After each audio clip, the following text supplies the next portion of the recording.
Module 3 അടുത്തൊരു question ആണ് needs of starter നമ്മൾ എന്തിനാണ് ഉപയോഗിക്കുന്നതെന്ന്. ഓക്കെ, അപ്പോൾ സ്റ്റാർട്ടറിൻ്റെ ആവശ്യകതയും ഇമ്പോർട്ടൻ്റ് ആയിട്ടുള്ള ക്വസ്റ്റ്യൻസ് ആണ് കേട്ടോ.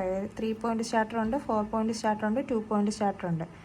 ഓക്കെ, ഇത് ഓരോന്നും ഓരോ ടൈപ്പ് ഓഫ് മോട്ടറിലാണ് ഉപയോഗിക്കുന്നത്. അത് നമുക്ക് പറയാം. ഓക്കെ, എന്തിനാണ് സ്റ്റാർട്ടർ എന്ന് ചോദിച്ചു കഴിഞ്ഞാൽ നമുക്കറിയാം ആർമേച്ചർ കറണ്ട് ബാക്ക് EMFൻ്റെ ഇക്വേഷൻ നമുക്ക് അറിയാം. EB = V - IaRa. ആ ഇക്വേഷനിൽ നിന്ന് ദാണ്ട് ഇങ്ങനെ ഒരു റിലേഷനിൽ എത്തും. Ia = V - EB/RA എന്ന്. ഓക്കെ, അപ്പോൾ ഇതിനകത്ത് ഈ ബാക്ക് EMF എന്ന് പറയുന്നത് അത് മോട്ടർ റൺ ചെയ്യുമ്പോൾ ഉണ്ടാകുന്ന EMF ആണ് ബാക്ക് EMF എന്ന് പറയുന്നത്. അപ്പം മോട്ടർ റൺ ചെയ്യാതിരിക്കുന്ന സമയത്ത് ഈ ബാക്ക് EMF 0 ആയിരിക്കും. അപ്പോൾ എന്താണ് നമ്മുടെ ഇക്വേഷൻ വരിക? Ia = V/RA എന്ന് വരും. RA എന്ന് വെച്ചാൽ എന്താ? ആർമേച്ചറിലുള്ള റെസിസ്റ്റൻസ്, ആർമേച്ചർ റെസിസ്റ്റൻസ് ആണ്. അതെന്ന് പറയുന്നത് വളരെ ചെറിയ വാല്യൂ ആണ്. വളരെ അപ്രോക്സിമേറ്റ്ലി എന്താണ് 1 അടുപ്പിച്ച് വരുന്ന ഒരു വാല്യൂ ആയിരിക്കും നമ്മുടെ RAൻ്റെ വാല്യൂ. അപ്പോൾ RAയുടെ വാല്യൂ ചെറുതാണെങ്കിൽ നമ്മൾ ഇത് വെച്ചല്ലേ ഇതിനെ ഡിവൈഡ് ചെയ്യേണ്ടത്. അപ്പം നമുക്ക് പറയാം എന്താ, Ia എന്ന് പറയുന്നത് അപ്രോക്സിമേറ്റ്ലി = V ആണ്. നമ്മൾ അപ്ലൈ ചെയ്യുന്ന വോൾട്ടേജും ആർമേച്ചറിലുള്ള കറണ്ടും ഏകദേശം ഈക്വലായി വന്നാലുള്ള അവസ്ഥ എന്നാലോചിച്ച് നോക്കിയാൽ കറണ്ട് ഭയങ്കര കൂടുതലായിരിക്കും അല്ലേ. അപ്പോൾ 220 വോൾട്ട് നമ്മൾ കൊടുത്തു കഴിഞ്ഞാൽ അത്രയും തന്നെ കറണ്ട് ഉണ്ടാവുകയെന്ന് വെച്ച് കഴിഞ്ഞാൽ അതൊരു വലിയ കറണ്ടാണ് അല്ലേ. അപ്പോൾ ഈ കേസ് നമ്മൾ പഠിക്കാൻ വേണ്ടിയിട്ടാണ് ഇങ്ങനെയൊക്കെ പറഞ്ഞു വരുന്നത്.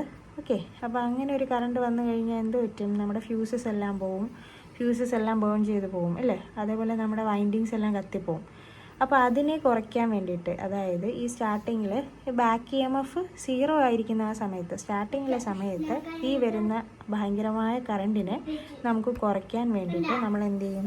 റെസിസ്റ്റൻസ് വെക്കും. ഓക്കെ, അപ്പോൾ ആ റെസിസ്റ്റൻസ് ആണ് നമ്മുടെ സ്റ്റാർട്ടർ.